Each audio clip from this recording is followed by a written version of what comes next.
Stepping into a time machine, what new innovations do you see in the far, far future, like the year 2050? All right, Tom, what do you mean? What's your definition of far, far then? 200 years? All right, so I'm going to do an EC change, an engineering change then. We're going to do the year 4020. How about that? Okay, Tom. Oh,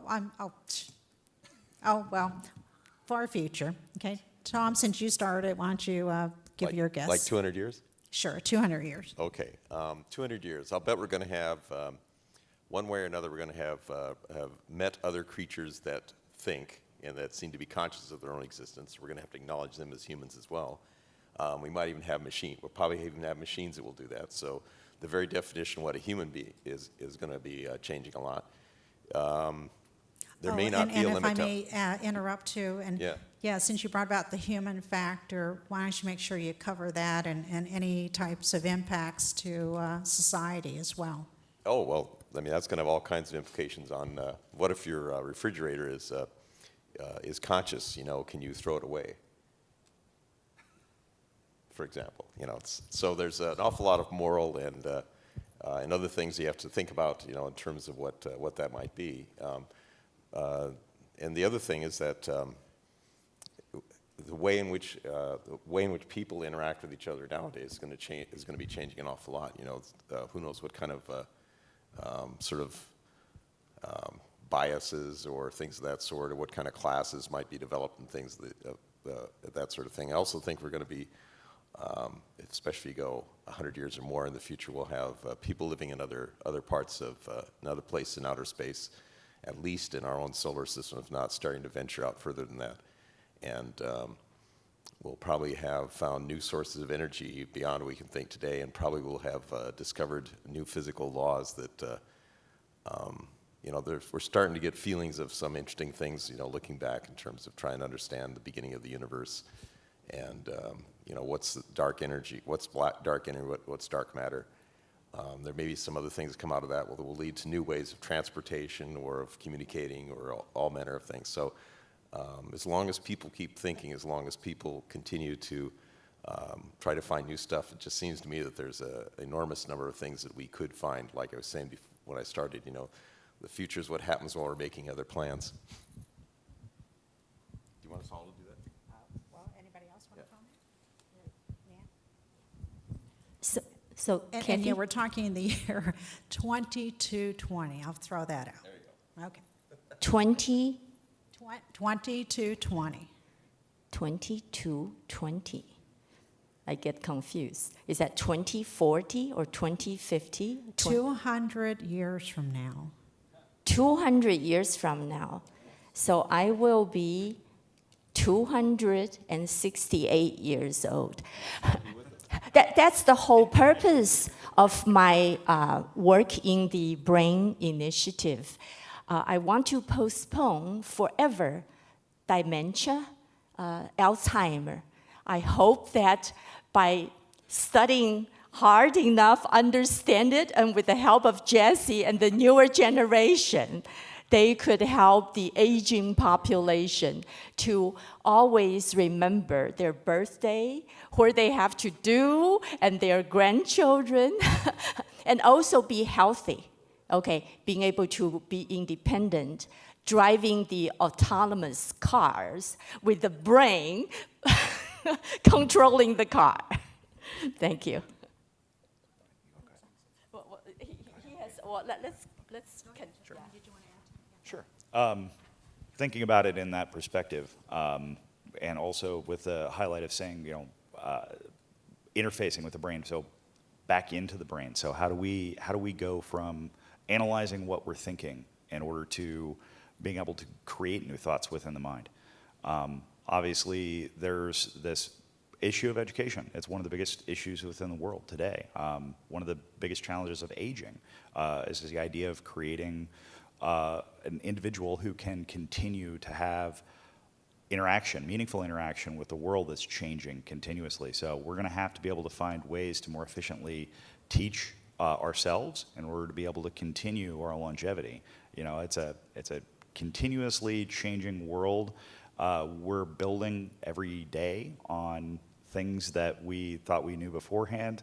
You know, kids in school now learn things that, you know, I didn't learn until I was in college, so what is it going to be like in 200 years when we know so much more about it? So we're going to have to be able to get faster at learning, faster at teaching ourselves, plug ourselves in and download new skills like we do with our Amazon or Alexia or whatever, you know, Amazon install new skill. But Jesse, to follow up on your comment, though, what about the moral implications? Do we really want to live sort of forever or elongate our longevity here? So I'm going to go back and say, just touch on some of that, but not the moral stuff. So I think in 200 years, humans will live longer. I don't know how much more. And I think we'll probably have fruitful lives. You know, I look at my parents today in their 90s and in their age group when they were younger, you know, people lived until their 50s and 60s. So they're already, you know, if I do a projection, I'd say, okay, we're probably going to live to 115, 120 another 100 years from now. I think that's going to change the way we live. That's my impression. So if we have that many more people on the planet being born and also living, we'll probably be in an environment where we're doing vertical living, and we won't have, you know, the luxury that people have today where you live in a house and have 4 or 5 acres of land. That land's going to become very valuable to provide the services that these additional population centers need. So I think vertical living is what's going to happen. So there's going to have to be some way to improve the quality of life when you do live in a super city or a vertical living environment. I think that's going to be a big change. The other one I think I see is just what happened the other day in terms of machine-to-machine activity. So there's going to be a lot of learning in terms of machines behaving well with each other. I'm just going to use the example of the Tesla versus Putin's robot that was run over by the Tesla. So you know, that will probably change 200 years from now. There'll be a lot of machine-to-machine activity, and they'll interact much better than what happened the other day. So if you want to say the machine wars have started and you know, the robots have lost, maybe that's the case. But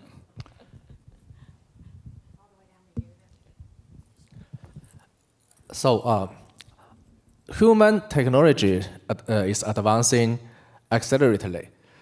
So to me, I would say 200 years is a very long time. So I would imagine that in 200 years, that human technology would already hit the roof, which means we already solved all the problems in our universe, which means we can do everything in our universe, which also means living in the current universe could be boring. So what should we do?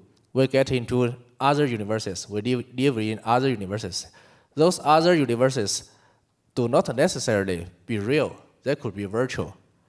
So I'm really a strong believer of virtual reality. I would say that we could start new lives. We could live multiple lives in virtual reality after, even though then the current universe could be boring, could be just supplying our basic, making us alive, keeping us alive, but we can live fantastic, exciting, multiple lives in other virtual universes. And until then, we could start to question if our current universe is real or not. Okay. Lee, did you have a comment? I still think we should think in terms of thousands of years. We're going to leave a mark on this planet. I'm not trying to be an environmentalist, but hey, raw materials are for the long time. We can't use it all up right now. So let's be smart about how we use our planet. I would comment just briefly on that idea of the morality involved in the process.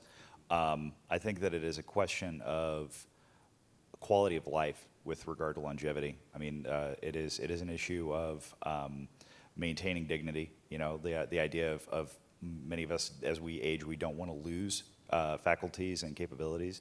But we do have to ask the question about what changes in the meaning of life as we tend to move forward. You know, one of the poignant elements as we've been going on is trying to make meaning out of the duration that we have.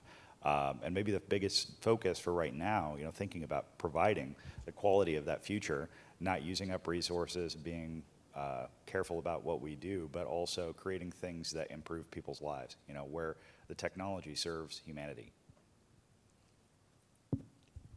All right, we're actually at the conclusion of our stated time, and I hope that you got a lot out of our session today, as well as challenging each of you to take into the considerations not from a technical perspective, but societal, ethical, and legal, and as well as you have a personal responsibility, right, to maintain our livelihood and hopefully to increase our overall longevity. So with that said, let's thank all of our panelists, and thank you for coming.